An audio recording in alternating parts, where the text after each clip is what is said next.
महिला कोच के साथ छेड़छाड़ के मामले में हरियाणा के राज्य मंत्री संदीप सिंह की मुश्किलें बढ़ती चली जा रही हैं। पुलिस के पास उनके खिलाफ अहम सबूत इकट्ठा हो गए हैं और चार्जशीट में पुलिस ने इन सब का खुलासा भी किया है। चार्जशीट में एक बात स्पष्ट है कि संदीप ने SIT को जो बयान दिए उनमें कई बातें मेल नहीं खा रही हैं। मंत्री ने पुलिस से कहा था कि पीड़िता से उनका कोई पर्सनल रिश्ता नहीं है, लेकिन जांच में ये सामने आया है कि उनके बीच रिश्ते प्रोफेशनल रिश्तों से कहीं ज्यादा आगे थे।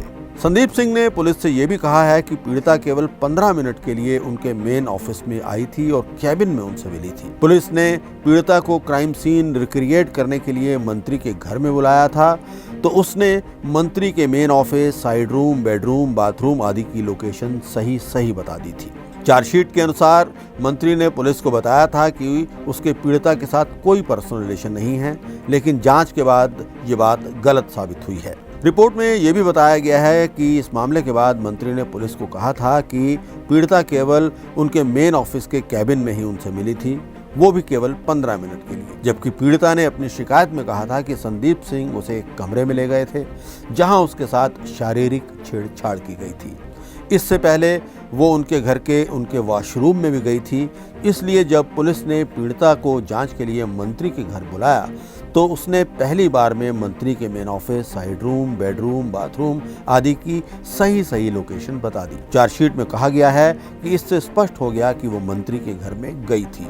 चार्जशीट में संदीप सिंह ने पुलिस को जो बयान दिया है उसके मुताबिक पीड़िता उनके साथ अपॉइंटमेंट लेकर उनसे मिलने आई थी, जबकि जांच में मंत्री ने ये कबूल किया कि पीड़िता ने अपॉइंटमेंट सोशल मीडिया के जरिए ली थी। तब पुलिस ने ये सवाल पूछा कि क्या किसी आम इंसान को मिलना हो तो वो भी सोशल मीडिया पर अपॉइंटमेंट ले सकता है या फिर उसे ऑफिशियल स्टाफ के जरिए मुलाकात करनी होती है। ऐसे में पुलिस जांच में सामने आया कि मंत्री की पीड़िता के प्रति नीयत अच्छी नहीं थी। पीड़िता का ये भी आरोप था कि उसे जानबूझकर ट्रेनिंग के लिए विदेश जाने से रोका गया। उसकी मंजूरी की फाइल स्पोर्ट्स विभाग के डायरेक्टर के पास जानी थी, पर उसकी फाइल मंत्री संदीप सिंह के पास भेज दी गई और संदीप सिंह ने इसे रिजेक्ट कर दिया। चार्जशीट में यह भी लिखा गया है कि इस पर पुलिस ने संदीप सिंह से और उस समय के खेल विभाग के डायरेक्टर पंकज नैन के बयान भी लिए थे।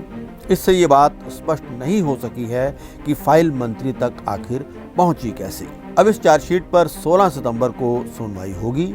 केस में आरोप तय किए जाने तक बहस जारी रहेगी। महिला कोच के एडवोकेट दीपांशु बंसल ने कहा है कि चार्जशीट में रेप के प्रयास की धारा 376/511 पुलिस ने नहीं लगाई है। वो कोर्ट से अपील करेंगे कि इन धाराओं को भी जोड़ा जाए।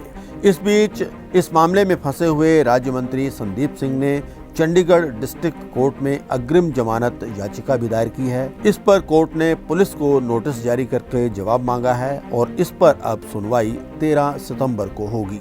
जो गैर जमानती धाराएं संदीप सिंह के खिलाफ लगाई गई हैं उनमें धारा 342 शामिल है। उसमें धारा 354, धारा 354A, धारा 354B, धारा 506 और धारा 509 शामिल है।